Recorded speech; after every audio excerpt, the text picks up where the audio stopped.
तो 2025 आ चुका है और आज हम इसी के बारे में बात करेंगे कि मैं 2025 में किस मूवीज के लिए एक्साइटेड हूँ। तो सबसे पहले मैं एक्साइटेड हूँ कांतारा चैप्टर 1 के लिए। अब कांतारा ने जो लोगों के दिलों को जीता है, मतलब उसका लास्ट का सीन जहाँ पर ऋषभ शेट्टी के अंदर दैव आ जाते हैं, वो हम भूल नहीं सकते। लिटरली वो सीन बम्स देता है, कितनी बार भी देख लो तुम। और मुझे ऐसी कहानियां बहुत पसंद आती है जो फोकलोर के ऊपर बनती है, और कांतारा चैप्टर 1 फोकलोर के ऊपर ही है। और खास करके जब इसका टीजर भी आया ना, जिसमें ऋषभ शेट्टी ने एकदम बढ़िया बॉडी बनाई है और वो शिव जी को रिप्रेजेंट कर रहे हैं, तो वो देखकर ही पता चल रहा है कि कांतारा से में कहूँगा कुछ बहुत बढ़िया देखने को मिलने वाला है। और सबसे अच्छी बात कि ये फोर्सफुल इसका प्रिक्वल के लो नहीं बना रहे, क्योंकि इनके पास पहले से ही कहानी थी इसके लिए, तो ये भी अच्छी बात है। उसके बाद मणिरत्नम की कमल हसन के साथ ठग लाइफ, जिसमें सिंबू भी है। अब मणिरत्नम और कमल हसन का है ना बहुत बढ़िया कोलैबोरेशन रहा है। यह दोनों जब भी एक साथ आते तो मैजिक होता है। इनफैक्ट इनके कल क्लासिक मूवी भी है नायकन, जिसे तुम देखोगे तो जो आर्ट डायरेक्टर्स है वो भी बहुत सेलिब्रेट करते हैं। और इसका मुझे है ना जो ठग लाइफ का है ना टीजर ले लो या फिर ट्रेलर ले लो, मतलब बहुत बढ़िया लगा। खास करके टीजर जिसमें दिख रहा है कमल हसन जापानीज गेटअप में है और जापानीज लोगों से लड़ रहे हैं, लेकिन ट्रेलर में हमें देखने को मिलता है मुंबई दिखाई है, और विंटेज कमल हसन भी देखने को मिलते हैं हमें टीजर में। लेकिन साथ में एक शॉट भी है कमल हसन जी का, जिससे पता चलता है कि वो मणिरत्नम का जो मैजिक था ना, मणिरत्नम बेसिकली सिनेमेटोग्राफी के लिए भी जाने जाते थे कि वो बहुत यूनिक सिनेमेटोग्राफी करते थे। तो वो एक शॉट भी यूनिक सिनेमेटोग्राफी वाला, जहाँ पर कमल हसन खिड़की से देखते हैं और उसे सेम मोमेंट पर बीजीएम बजता है। तो ये कह लो कि मणिरत्नम फिर से आप कम कर सकते हैं। उनकी पिछली जो मूवीज थी पोनियन सेल्वन, वो बहुत बिलो एवरेज मूवी थी। जो एक्सपेक्टेशन थी वो कमल ने कर भाई, अब उम्मीद करते कि ये मूवी अच्छी हो। और इसके बाद सूर्या, अब कार्तिक सुब्बराज के जिगर ठंडा देखोगे ना तो बहुत बड़ी मूवी थी, जिसके कई सारे रीमेक बने तेलुगु में, और बॉलीवुड में भी बच्चन पांडे बना था। और सूर्य देखो ना तो बहुत बड़े एक्टर है। सूर्य जैसा मतलब एंगर यानी गुस्सा मैंने किसी एक्टर में नहीं देखा। जो एंगर शॉट्स होते हैं मुझे लगता है सूर्य बहुत अलग लेवल पर करते हैं। इसलिए देखोगे तो रोलेस का भी कैरेक्टर लोगों को बहुत पसंद आया इसी की वजह से, कि जो अनप्रेडिक्टेबल रोल्स होते हैं ना, कि गुस्से से भरा हुआ है लेकिन पूरा काम है, लेकिन कब फट जाएगा पता नहीं। जो रोलेस का कैरेक्टर था वो सूर्य के कई सारे मूवीज में देखने को मिलता है। और सूर्य की नॉर्थ में ना अपनी फैन फॉलोइंग है। सूर्य के सिंघम, कई सारी 24, कई सारी मूवीज नॉर्थ की ऑडियंस देख चुकी है। तो कंगो भी अगर कह लो यहाँ पर बुरा परफॉर्मेंस करते तो कुछ इतना फर्क नहीं पड़ता। हाँ, लेकिन अगर चल जाते तो वो प्रभास जैसे ये बाकी पेन इंडिया स्टार जैसे सेलिब्रेट किए जाते, उनका एक मार्केट खुल जाता। लेकिन कंगो की वजह से वो कह लो अब तमिल के लिए शायद मूवीज बनाए या फिर यहाँ पर ट्राई कर सकते। लेकिन ओवरऑल कह लो कि सूर्य को है ना पिछले कुछ सालों से जो उनका पोटेंशियल था उसके हिसाब से मूवीज ही नहीं मिल रही है। इस स्क्रिप्ट या फिर वो चूज नहीं कर रहे जिसमें उनका पोटेंशियल अच्छी तरह से यूज हो पाए। लेकिन अब वो सही ट्रैक पर आए। जय भीम और सूर्य पोट्टोरे के बाद जो लोग उनको मिस कर रहे थे ना, अब उनको मुझे लगता है उनका भी कमबैक हो जाएगा, क्योंकि उनकी अगली मूवी भी वेट्रीमारन के साथ है और ये मूवी है कार्तिक सुब्बराज के साथ। और ये बात भी मुझे अच्छी लगी, कार्तिक सुब्बराज भी कुछ अलग कर रहे हैं, क्योंकि उनकी जो मूवीज देखोगे महान छोड़कर तो वही वो जिगर ठंडा वाला ही टेम्पलेट चला रहे थे जिगर ठंडे एक्शन में। तो यहाँ पर देखोगे ना तो चीजें भी बहुत सारी इंप्रूव हुई मुझे दिखती है। मतलब जिस तरह ट्रेलर भी एडिट हुआ था, जनरली हमारे इधर ड्रामा मूवीज में बनती है जिसमें कैरेक्टर ड्रिवन मूवीज बहुत कम होती है, जो संदीप रेड्डी वंगा कोई डायरेक्टर बनाते हैं। तो ये दिख रहा है कि अच्छे खासे कैरेक्टर ड्रिवन मूवी होगी सूर्य के ऊपर, और वायलेंस भी इसमें भर भर के दिख रहा है। तो मैं तो सूर्य के लिए सबसे ज्यादा हाइप हूँ। मतलब पेट्रो मूवी का मुझे इंतजार है, क्योंकि मुझे पता है कि कुछ अलग देखने को मिलेगा, तो देखते क्या करते। और उसके बाद पवन कल्याण की ओजी, अभी इसका मुझे लगता है इलेक्शन से पहले टीजर आया था, और इसका बैकग्राउंड म्यूजिक यार इतना बढ़िया है। मतलब मुझे लगता है ये पवन के लिए सिर्फ बैकग्राउंड म्यूजिक बना है। जितने भी मैंने एडिट्स देखे पवन कल्याण के रील्स देखे, वही बैकग्राउंड म्यूजिक। और टीजर भी मुझे इसका बहुत बढ़िया लगा था।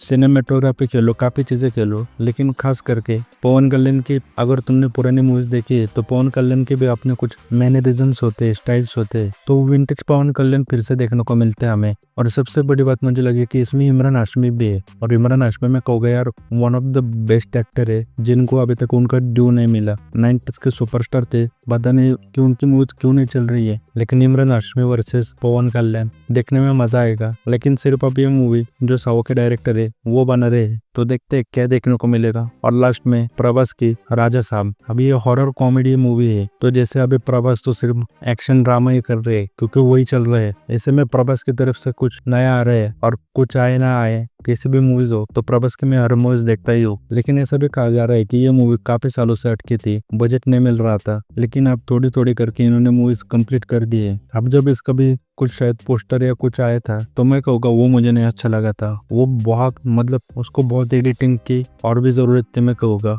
और हॉरर कॉमेडी फिर देखते ही है क्या करते हैं, टीजर ट्रेलर आने के बाद ही पता चलेगा कि क्या उम्मीदें रखनी है मूवी से। लेकिन अभी तो मैं इंतजार कर रहा हूँ कि कब मूवी आएगी, क्योंकि प्रॉपर्स कुछ अलग करते हुए दिख रहे हैं। अब ये हो गई साउथ की मूवीज, इसके बाद आए बॉलीवुड की मूवीज के ऊपर। तो सबसे पहले मैं एक्साइटेड हूँ थामा के लिए, जो आयुष्मान खुराना की वैम्पायर मूवी है। और मुझे पता नहीं इसका क्यों नाम बदल दिया, जो पहले था विजयनगर का वैम्पायर, जो मैं कहूँगा मार्केटिंग के हिसाब से भी बहुत बढ़िया था। मतलब यार एक हाइप नाम की वजह से ही हो जाती, सुनने में भी एपिक लगता है। लेकिन फिर थामा, शायद मेकर्स ने सोचा होगा कि तुम्बाड़ जैसा कुछ एपिक नाम होगा। लेकिन मैं कहूँगा मैं एक्साइटेड हूँ, क्योंकि मैंने उसकी जो फिल्में होती है वो काफी अलग होती है। वो जो पुराना हमारे कॉन्सेप्ट है, चुड़ैल ये सब ले लो, वैम्पायर्स, ड्रैकुला, इसको लेकर इनके बहुत अलग प्लान्स है। जैसे इन्होंने थ्री में चुड़ैल को एक नए तरीके से दिखाया, या फिर भेड़िया मूवी में वुल्फ बेयर को जिस तरह इन्होंने नए तरीके से प्रेजेंट किया। तो मैं देखना चाहूंगा, जरूर देखना क्या चाहूंगा। मुझे पता ही है कि मूवी तो कम से कम इनकी एवरेज होती है, मतलब इनकी मूवी कभी बुरी नहीं बनती। तो इसके लिए मैं तो हाइप ही हूँ, क्योंकि मैडॉक्स फिल्म अच्छी मूवी बनाते हैं और मुंजा के डायरेक्टर इसे बना रहे हैं, तो देखते हैं।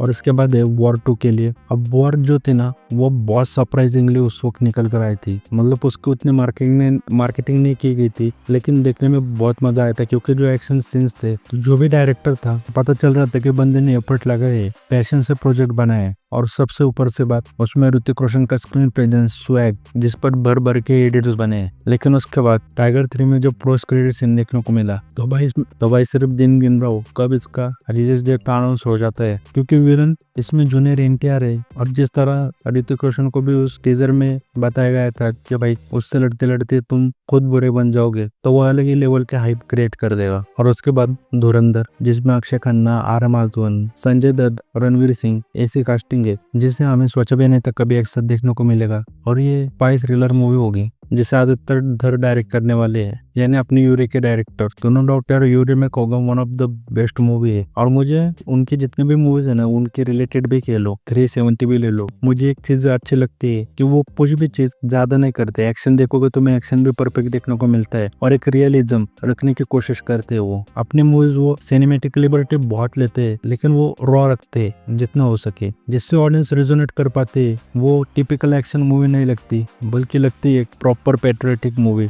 जिसमें वो हर प्रोसीजर भी जो चलती है पीछे गवर्नमेंट में, उसको भी वो बहुत बड़े डिटेल तरीके से भी बताती है। यूरी देख लो, फिर आर्टिकल 370 देख लो। तो यार नो डाउट मैं धुरंधर के लिए तो मैं कास्टिंग सुनकर अनाउंस हुआ, मतलब अक्षय खन्ना और आर माधवन एक साथ दिखेंगे, इससे पर मैं बिक गया। और उसके बाद सिकंदर, सलमान खान की सिकंदर। तो सलमान खान की पिछली कई मूवीज देखोगे ना, तो उनको बहुत ट्रोल किया है, या फिर ऑडियंस को इतनी जमी भी नहीं, और वो थी भी घटिया मैं कहूँगा। सलमान खान ने फैंस को ग्रांटेड ले लिया था, और फाइनली अब सलमान खान ने भी फैंस से फीडबैक ले लिया है। और जो लोग उनको कह रहे थे कि रोजगार योजना बंद कर दो अपनी, यानी लोगों के ऊपर मेहरबानी कर उनको फालतू का काम देना बंद कर दो, पहले भैया तुम खुद पर फोकस कर लो, किसी साउथ डायरेक्टर को पकड़ो और एक मूवी कर लो। और एक शेरशाह के डायरेक्टर के साथ वो मूवी बना रहे, और दूसरे एयर मुर्गदास के साथ जो है सिकंदर। एयर मुर्गदास थालापति विजय के साथ कई बना चुके हैं, आमिर खान की जो गजनी वो उन्हीं की, और ओरिजिनल जो सूर्या के साथ भी वो उन्हीं की। हाँ तो जरूर मुझे जो टीजर भी है अच्छा था, टीजर से मैसेज भी देने की कोशिश की है सलमान खान ने। लेकिन सिर्फ अभी ये है कि जो एयर मुर्गदास की पिछली मूवी थी ना रजनीकांत जी के साथ दरबार, वो मुझे बहुत बिलो एवरेज लगी थी। तो उम्मीद करता हूँ कि यहाँ पर कुछ जो उन्होंने थालापति के साथ मैजिक किया था, कई में ले लो, वैसे मूवी बनाए। और लोग सलमान खान का मिस कर रहे, वो जो औरत था ना सलमान खान का, जो एक वक्त था ना कि सलमान खान मास मूवीज बनाता था, लोग जाकर क्राउड चेयरिंग करते थे, चिल्लाते थे, एंजॉय करते थे सलमान खान की मूवीज, वो सारी चीजें मिस कर रही। तो ये मूवी भी आ रही है ईद के ऊपर, जो सलमान खान के लिए एक गुड लक टाइम माना जाता है। और इसके बाद मतलब जिसके लिए मुझे वेट है कि भाई 14 फरवरी कब है, और बहुत दुख भी हुआ था कि इस मूवी को पुष्पा 2 के लिए पोस्टपोन करना पड़ा। छावा, छत्रपति संभाजी महाराज के ऊपर ये मूवी आ रही है, और मुझे लगता है इनके बारे में हर किसी को पता होना चाहिए, इनकी कहानी हर किसी को पता होनी चाहिए कि कैसे एक महान राजा ने अपने देश के लिए, धर्म के लिए जान दी, और कितना उन्होंने टॉर्चर सहन करने के बाद भी पीछे नहीं हटे, उन्होंने अपना देश नहीं छोड़ा, धर्म नहीं छोड़ा।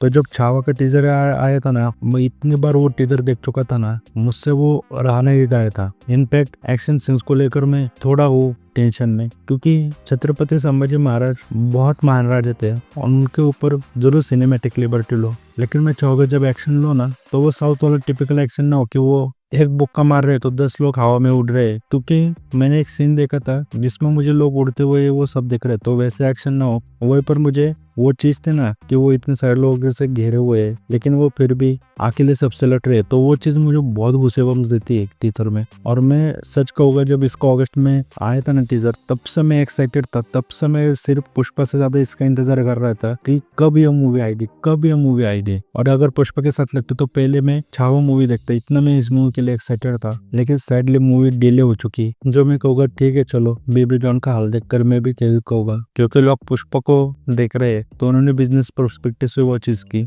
लेकिन इस मूवी से मुझे बहुत उम्मीद है, बहुत उम्मीद है। और अगर ये इतिहास के साथ सच्चे रहकर यानी हिस्ट्री के साथ ट्रू रहकर मूवी बनाते हैं ना, तो उसके बाद जैसे यूरी के बाद विकी कौशल का करियर अलग ही लेवल पर चला गया था, इसके बाद विकी कौशल का करियर पूरी तरीके से बदल देने वाला है ये मूवी। बाकी 2025 में आप किस मूवीज के लिए एक्साइटेड हो वो कमेंट करके जरूर बताना।